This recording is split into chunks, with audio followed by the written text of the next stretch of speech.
لایەنێک هەیە کە مافەکانیان دەپارێزیتن و وەکو تاکەک ڕێزیان لە دەگیرێت.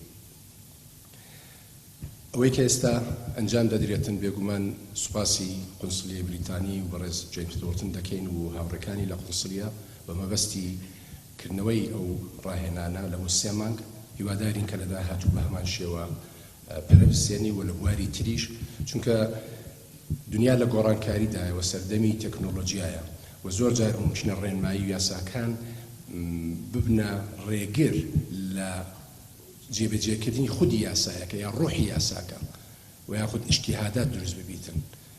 بۆیە ڕاهێنان پێویستە کە دادوەرە بەڕێزەکانمان خۆیان بگونجێنن و بتوانن بە ئیستیخدامکردنی تەکنۆلۆژیای نوێ بتوانن بگەنە هەمان ئامانج کە لە ڕۆحی یاساکەدایە.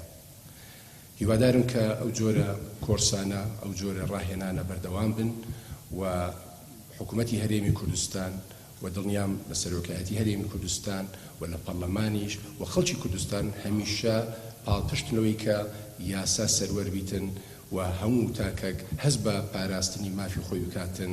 ئەگەر کێشێکی بە هەر شێوەک لە کێشەکانی هەبیتن بتوانین ڕوو لە دادگاکان بکاتنەوە دادگاکان مافی بپارێزن و مافی ئەو کەسانە تەمین بکەن کە داواکاری پێشکەش دەکەن.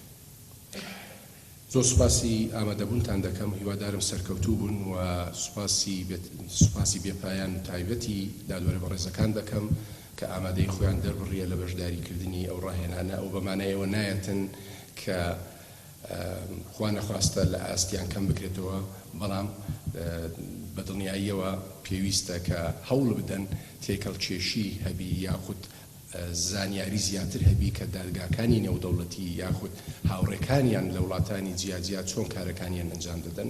وەوەی لێرە گرنگیشە بەڕاستی نەک تەنها بەخولی ڕاهێنان، بەڵکو هیوادارم کە قونسڵەی بریتانی و یاخود وڵاتانی تریش کە لە هەرێمی کوردستان بەعساتی دیپلۆماسیان هەیە لە داهاتوو سەردانی هەندێک لەو دادوەرانە ئەنجام تەرتیب بکەنەوەی کە بتوانن سەردانی دادگاکان بکەنەوە لە بە شێوەیەکی حەی لەوێ بزانن کە کار و چالاکیەکانی دادگاکان چۆن بەڕێوە دەچیتن.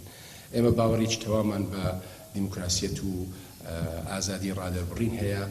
هەندێک جار تەگەرە دەکەوێتە پێش لە بۆ جێبەجێکردنی و لە ڕووی یاساییەوە، بۆیە بە پێویست دەزانین کە ئەو ئاشنایی دادوەرەکان هەبیتن و هیوادارم کە ئەو بەرنامانە زیاتر بکرێتن و زۆر سوپاسان دەکەم و ئەگەر ڕێگا بدەن بە کورتیش و ئینگلیزی سوپاسی بەڕێز کۆنسڵ بکەم. Good morning, ladies and gentlemen. It's a pleasure to be here to represent Kurdistan Regional Government.